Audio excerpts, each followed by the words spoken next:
Interleukin-1, also called IL-1, is an important cytokine, or signaling molecule involved in the inflammatory response. IL-1 regulates processes like fever, vasodilation, leukocyte extravasation, and osteoclast activation.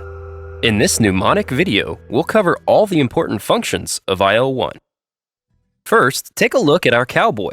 There's a lot to tell you about his story, but I want to first highlight the interlocking guns that he's pointing up towards the sky.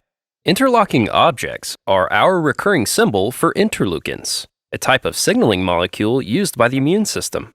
And since guns are our recurring rhyme for the number 1, these interlocking guns mean that we're dealing with interleukin-1. Get it? Interlocking guns for interleukin-1.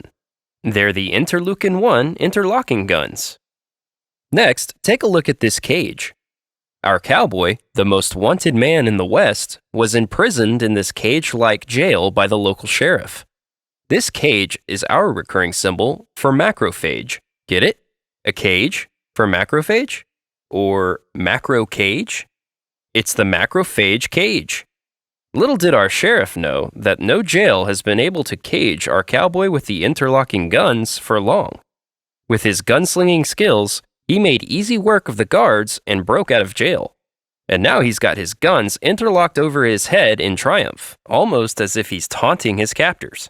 This cowboy escaping this cage represents how IL-1 is secreted by macrophages, because he came right out of a macro cage, right? After escaping his cage, our cowboy took typical Western-style revenge on the people that threw him in the cage, by burning down the town. Our cowboy's predilection for pyromania is no coincidence either. The flames all around represent our recurring symbol for the inflammatory response. Get it? Fire, or flames for inflammation? You bet this town is inflamed. For context, IL-1, along with interleukin-6 and tumor necrosis factor alpha, is released in almost all causes of acute inflammation. Again, inflammation is an innate immune response meant to make the body less friendly to invading bugs. Let's break down the inflammatory response and all the ways IL-1 contribute to it.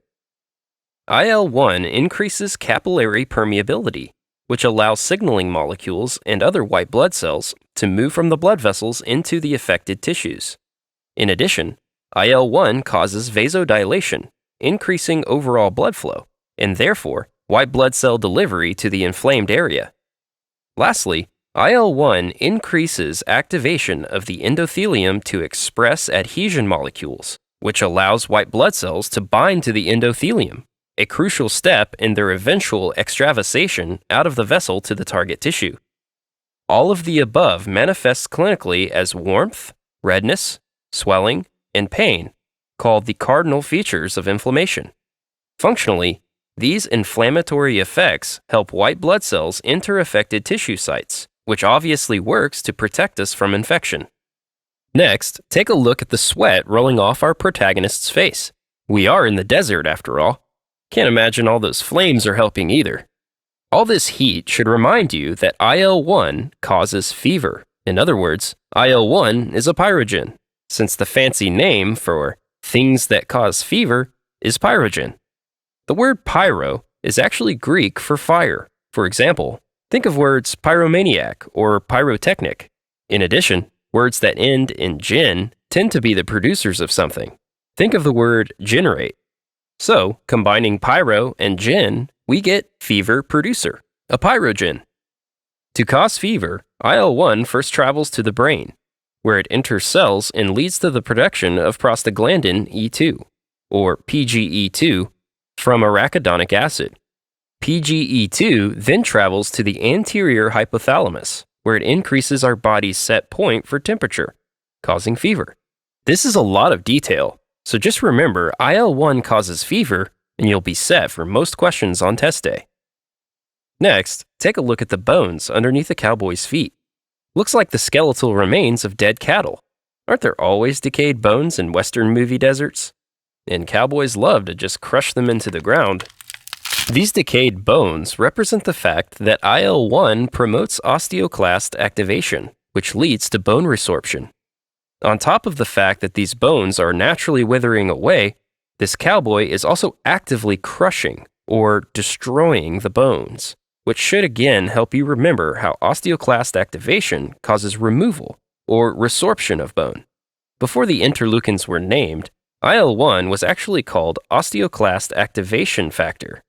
Given IL-1's ability to activate osteoclasts and therefore stimulate bone resorption, IL-1 overexpression can lead to osteopenia and bone lesions. There are a couple important clinical implications. First, IL-1 overexpression in chronic diseases can lead to weakening of bone called osteopenia. Second, cancer cells can release IL-1, generating lytic lesions in bone. Some cancer cells metastasize to the bone, where they create osteolytic lesions, whereas others do it from afar, like multiple myeloma. But in either case, IL-1 plays an important role. Alright, that's it for IL-1. Let's summarize. Interleukin-1, or IL-1 for short, is a cytokine primarily produced by macrophages that plays a major role in acute inflammation. By promoting vasodilation, increased capillary permeability, and activation of endothelial cells, IL-1 helps white blood cells get to the sites of inflammation. IL-1 also indirectly acts on the hypothalamus to cause fever. Lastly, IL-1 promotes bone resorption via osteoclast activation, which plays an important role in the pathogenesis of osteolytic lesions in cancer. Okay, now we're actually done. That may be our last encounter with our cowboy and his interleukin-1 interlocking guns, but we have a lot of other interleukins to discuss. I'll see you in the next one.